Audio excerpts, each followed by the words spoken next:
all and welcome. My name is Katelin Urgo. I am a 23-year-old writer and today I am doing another book review.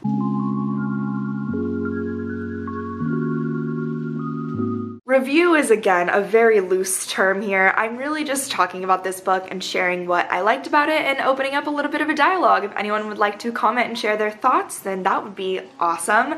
I was recommended this book by Kiara and a few other people. I know I'm late to the game.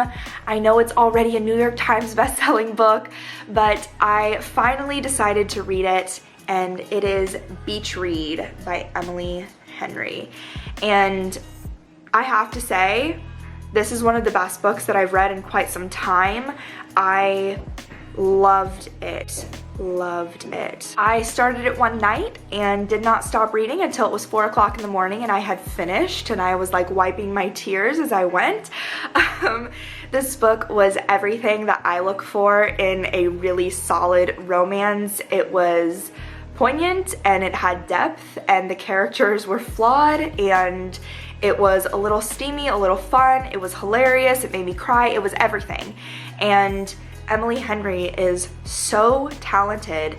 And what I loved about this book is it's great for anyone. It's just such a solid romance book. But as a writer and as an author myself, I really liked reading about these characters. It is basically a story of two authors who are living in neighboring beach houses. The story follows January, who is a romance writer, and she is blocked. She has not been able to write. She's behind on her deadlines. She hasn't gotten a manuscript to her agent, and that is where the story starts out, with her moving into this beach house that was gifted to her by her father, which we find out was purchased by him so he could have a place to stay with his mistress, even though mistress is a little too heavy of a term for what they had and what their romance consisted of, but for lack of a better term, his mistress. He's passed away and she's grappling with that. She's grappling with the fact that he wasn't monogamous throughout his entire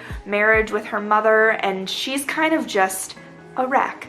And she is living next to this guy who she actually knew from college, who she has kind of declared as a enemy of sorts. He is a literary fiction writer and they went to college together, so they had known each other from before, but now 6 years or so has passed and they're finally kind of coming together again. And watching their relationship kind of bloom was so much fun, but also their journey as writers. And the whole premise is that they decide to write to each other's genre. And I thought this was so funny because I'm doing this whole genre project where I'm pushing myself to write stories that are way beyond my comfort zone and in genres that I would never think to write in. And it's so fun, and so I loved it, and I could feel myself relating in so many ways. I also went through a really bad dry spell with writing a few years ago, and I thought that nothing was gonna bring me out of it, and then one day I was able to write again, and it was the best feeling, and I could relate so much to what was going on in this story. Obviously, I don't live in a beautiful beach house right next to a really sexy literary author, but that was what was so fun, is their love story and their journey. I absolutely thought it was so incredibly well written. The pacing was fantastic. The story takes place over a summer, and I really like finite times like that. We knew that the story was going to start at the beginning of the summer and end at the end, and I love when we know that and we can kind of follow along with the pacing ourselves. This story is one of those that's quite meta because obviously we're reading a romance novel about a romance writer, and they will oftentimes talk about elements of romance, and it's like we're reading about them, and it's all just kind of mind trippy in that sense, and I really enjoyed that. And then what I thought was interesting is that even though Beach Read is considered a romance, the content in some places, when January is learning about literary fiction and she's following Gus to like all of these interviews and they go to this cult site, it's so dark and it's so heavy, and it felt like I was reading like a piece of really intense literary fiction. So this book really does such a cool job of combining these two genres together. And yes, at its core, it's a romance story and it's following January and Gus's story, but there's moments where you sit back and you're like, wow, this is intense. And I loved that. It was like the story just had so much depth and it had so much meaning, and January is so flawed and she's so unwell in the beginning, and Gus has all of these skeletons in the closet, and it's just fascinating to watch it all kind of come together and unfold, and the secrets that are revealed. In the story, January ends up writing a book all about family secrets, and it's really kind of inspired by her own life and the discoveries that she had made as an adult about her father and her parents and their past and their marriage. And it's interesting because we saw secrets play out between both of them. So the romance aspect set aside, I think it's really interesting to read this book as a writer. And when I got to the behind the book section, it's hilarious because I kind of just kept thinking, this book, like, yes, it's a romance and all of this, but it's also kind of like about writer's block. And like, she made the joke about The Shining and all work and no play makes Jack a dull boy and all of this, and I couldn't help but feel that throughout the book, and I understood like getting up in the morning and just writing nonstop, and you wear the same like sweatpants every single day and you hardly eat, and it's like you're just so focused on getting words on the page, and it's this feeling of coming out of a dry spell, like you haven't been able to write for months and months, and finally you're inspired. And that was such a neat element of the story that is so niche, and not many people can understand that feeling, but writers will definitely get it. And then I got to the behind the book section, this little section after the story about how this book came to be and everything. And she talks about how at the very core, this book is about writer's block. And when she wrote it, she was feeling totally zapped. Inspiration wasn't there, energy, motivation wasn't there, and she kind of just decided, I'm gonna write about this. And then we see that in the story where January feels like she could never write another romance because she's losing the idea that love really exists. And what does she do in the story? She decides to sit down and write based off of what she was feeling and what she was currently experiencing, and that's how she developed her book that she ends up writing. And I was like, this is so meta, and there's just so many different angles to this to really unpack and explore, but it's all under the guise of like this cute little romance story. But it's like when you really look at this from the perspective of a writer and through a writer's lens, she hits so many things right on the head, and I loved it. The next morning when I got up after staying up till 4 o'clock in the morning, I was like totally like out of it and exhausted, but I got up, and I'm not kidding when I say I sat down at my computer and I wrote all day long. And I had banged out an epilogue for one of my books that I had been kind of struggling with, and I couldn't find the words, and I had started and deleted about a million different drafts. And I got up the next morning and I thought, I'm gonna pull a January right now, and I'm going to sit at my computer and write nonstop. And I did. And writing is definitely something that I feel can be appreciated by everyone. Everyone can appreciate writers and authors, but it's like you don't really understand until you've been in that position yourself. I'm also a huge sucker for stories where the main character is seemingly at rock bottom. They've hit the lowest point in their life, and they don't know how to get up from there, and they somehow manage to do it. And I feel like I was in that spot when quarantine hit and I lost my job and I had to move out of New York, and I came back home and I was living with my parents, and I was just so supremely unhappy. And I was like, everything that I thought was going good in my life was suddenly taken out from under me, and I was left feeling really lost. And I relate to stories like this where the main character is kind of like, you know, like there's just no words. It's just kind of like, well, I guess we're here, and you still pull yourself out of it. And that's what I did. I finished a book, and I'm working on getting that published right now, and I've started this YouTube channel, and I'm writing every single day, and it's just one of those things where it's like, you pull yourself out of it, you know? You have to. There's no other options.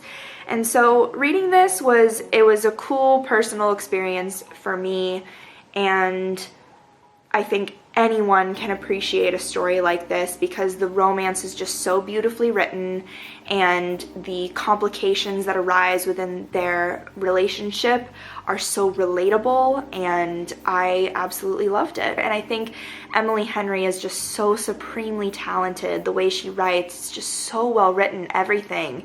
There was never a moment where I thought, this is lagging, or I'm not a huge fan of the pacing here. I loved everything. I did. And there were, of course, those moments where I thought, oh my god, of course, you know, like, yeah, they hate each other and now they live next door and stuff. But you know what? That's just the element of fun that romance brings. And that's what you get when you pick up a book in this genre. But I was so surprised from there on out because you had the romance, but you had the darker, deeper, more meaningful elements of the literary fiction bits up in there. So this was great. I loved this story. I really, really did. And I'm so glad that I finally decided to pick it up after so long. Oh my god, it's so long. I've been waiting. Oh my god, there's discussion questions. Should I go through and answer some of them? This is so fun. I love when books include discussion questions. It's my favorite because it's such good prompts, and it's like the author knows, like she wants you to think about these questions, and I love it. What traditional romance tropes do you see? Oh my god. If you didn't catch part 1 of my romance genre project that went up, I am really into studying tropes lately, and I'm really into identifying them in all different works. So in this, we definitely see a bit of second chance. We see how they met in college, something kind of happened, but it didn't, and all of this, and then 10 years later or so, they are reunited and they get their second chance to kind of work through what went wrong the first time, and they're able to hash it out and become better and eventually fall in love. We do see a tiny bit of enemies to lovers, tiny bit. That's mainly just all in the protagonist's head, as it always is. Whether you're a writer or not, how do you see the concept of writer's block in your own life? Oh my god. Yeah. So as I mentioned, I went through a really bad dry spell. I was in college. I think looking back, I was just extremely burnt out. I'm not the strongest student.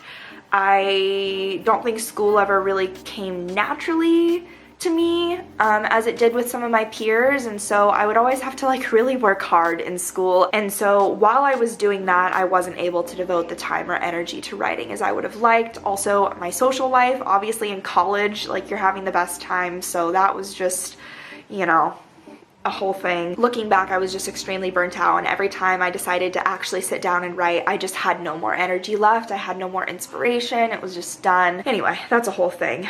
Oh, this is so fascinating because I was just talking about all of this in my romance series. Next question. January has a chip on her shoulder from negative reactions to her genre of choice. Have you ever felt book shamed for liking a particular genre or career shamed? Oh my god. The romance genre takes so much heat, and I said it before and I'll say it again, it's because it's primarily enjoyed by and written for women, and society doesn't like when women have things to enjoy.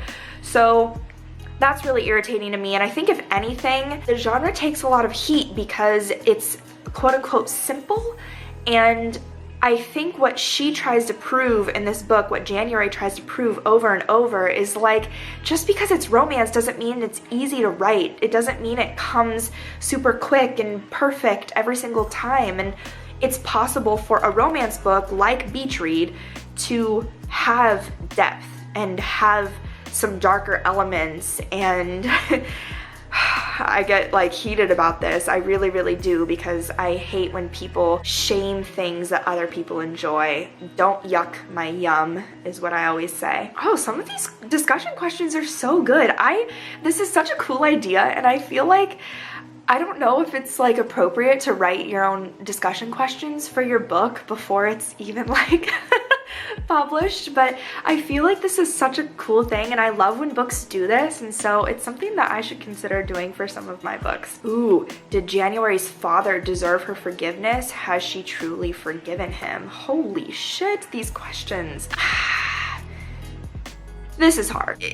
It seems like overall January's dad was a great father to her in every capacity, and they had a really wonderful life and a wonderful family unit.